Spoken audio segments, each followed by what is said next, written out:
Alright, hi guys, my name is Danny Styles and welcome to my YouTube channel. This is a long time coming. I've done YouTube on and off for like the last, I don't even know how long, honestly, like 3 or 4 years. Never consistently, and right now I'm about to change that. So I recently just got into the gym. I won't say recently, it's actually been a year. A year has come, well, it hasn't been a year. I started going hard in April. And I started knowing what I was doing in August. So I'm not new to the gym, but I'm still like in my beginner stages and my body hasn't transformed a lot, which is why I wanted to start this YouTube channel to document my progress for myself and for others. I am super skinny. I've always been skinny my whole life, and I eat a lot. It doesn't go anywhere, and so I've watched for years girls transform their bodies through eating and at the gym, and I just never pushed myself enough to really try. And since my few months in the gym and what I've seen, just like the minor changes, I know that if I really go hard and really stay determined, that I can make those changes that I want. So pretty much on my channel, you will see kind of my journey with fitness and fashion. In another video, I'll share what I do on the fashion side, cannot talk. But today we're just gonna take you guys to work out with me, and I'm not a trainer, I'm not a pro. Half the stuff I learned online. There's a lot of information out there, and I just want to document my journey, and if there's anybody who can relate to trying to gain weight, trying to get comfortable in the gym, like all those things that I overcame and I'm still overcoming, then this is for you. And ultimately it's for myself. The one thing I love is going back and seeing my videos, and not just having them in my phone is like one thing, but I feel like if I do it, because I'm so determined to go hard for the gym and make these videos, I know that I'll do good for like YouTube because I'm so focused on the gym, if that makes sense. So yeah, anyways, today I'm just gonna take you on my leg day and see what you guys take from it. Let's go. So for pre-workout, I just drink a Celsius. It works for me. I've never tried the powdered pre-workouts yet, but I do plan to in the future. As soon as we get to the gym, it's straight into stretching. I do dynamic stretches before I work out. So these are just gonna be movement stretches. You don't wanna do static stretches. You wanna do those at the end of your workout. But yeah, I always love to do the frog pose. That's one of my favorite. Just anything to get my hips open. And like I said, just make sure you're moving while you're stretching. I really focus on how my hips feel, if that makes sense. Like when I'm stretching, the whole thing about working out, honestly, what I learned is pay attention to how your body feels. You'll know when you're ready. So sometimes even after stretching, I'll need to do a few like warm up exercises without weights. Just do body weight, but just make sure you get yourself warmed up before you work out. It helps me recover better. My first workout, so this is kind of one that I did more so as a warm-up, but I did do goblet squats. These are one of my favorite. I did some body weight, and then I had a 40-pound dumbbell. Sometimes I do 40 or 45. I don't go too heavy with these, but yeah, as far as reps go, I am a 6 to 8 girl. It's rare I do 10 to 12. It just depends on the workout and the day, but I find that 6 to 8 works for me. I don't know if that's a cop-out or not, but like I said, it works for me. With that being said, I do find it useful that if you're a beginner, you should do 10 to 12. And once you kind of feel really comfortable doing up to 12, that's when you'll know that you can like drop it down to 6 to 8, if that makes sense. So most of these workouts were stuff I started at the beginning, and that's why I feel so comfortable doing 6 to 8. I wanted to note that. I don't think you should just jump right in and start doing 6 to 8.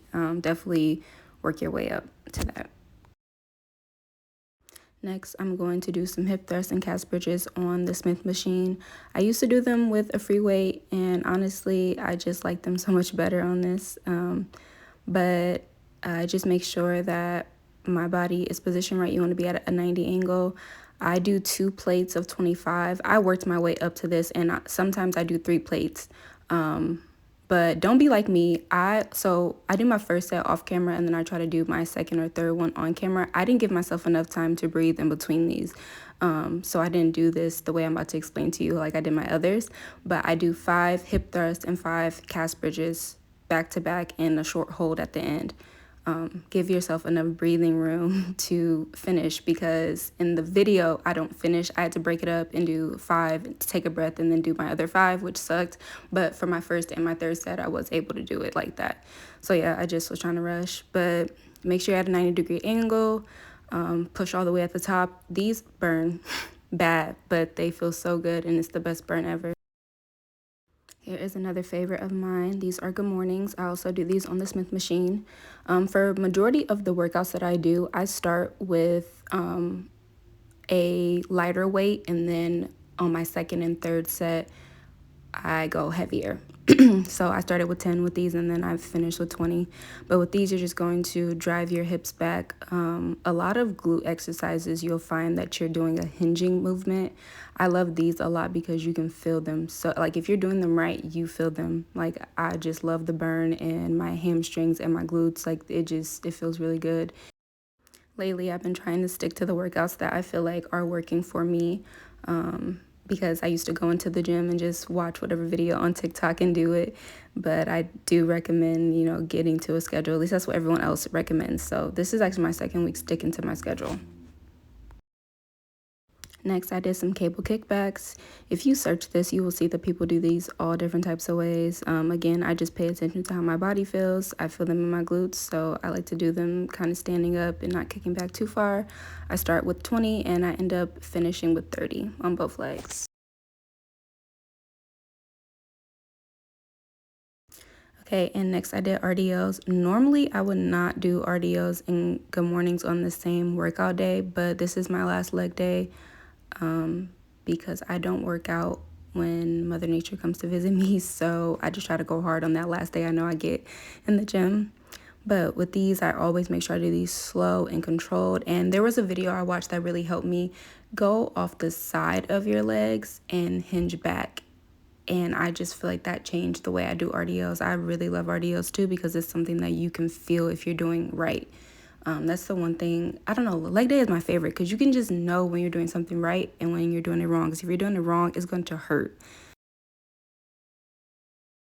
And I finished off with some step ups. I recently added these into my workouts maybe a month or two ago, and I'm so happy I did. They burn like hell, but I just love them. Most of the time, for most of my workouts, if it's like a movement where I need to make sure I have my form right, I do it without the weight first before I get the weight, just to make sure, just to give my body like an idea of what I should be doing, if that makes sense. But yeah, step ups, you just want to hinge back and don't push off the foot that's on the ground. You don't want to push off of it. That's all for balance in your hand. You don't want to be pulling yourself up. All of the work should be coming from the leg that's on the step. Sometimes I do this with the bench, but today the gym was packed, so I did it with a step, and they burn. And of course, my favorite part, finishing. I like to roll out and just give my muscles a little stretch. These are my favorite things. Most gyms have these, but yeah, I just roll out on my back and my legs and just really get myself all stretched out before I go home. This to me has helped my recovery. As I'm recording this right now, I'm not sore. I'm more tingly and all my muscles feel really good and my glutes feel great. Again, you want to finish with static stretches. This is when you're going to hold stretches and just really give your muscles a rest. I don't do a bunch of stretches towards the end, but I just make sure that I hold them for like 15, 20 seconds. Some people recommend 45, but just again, do what feels right to you. I'm super relaxed during this time. Also, we hit a little milestone today. Your girl weighed in at 114. I'm sure probably a pound of that is from the hoodie, but I used to be like 100 pounds, y'all. Like I never really went over 106, 107. So I'm very excited for this journey, and thank you guys for watching.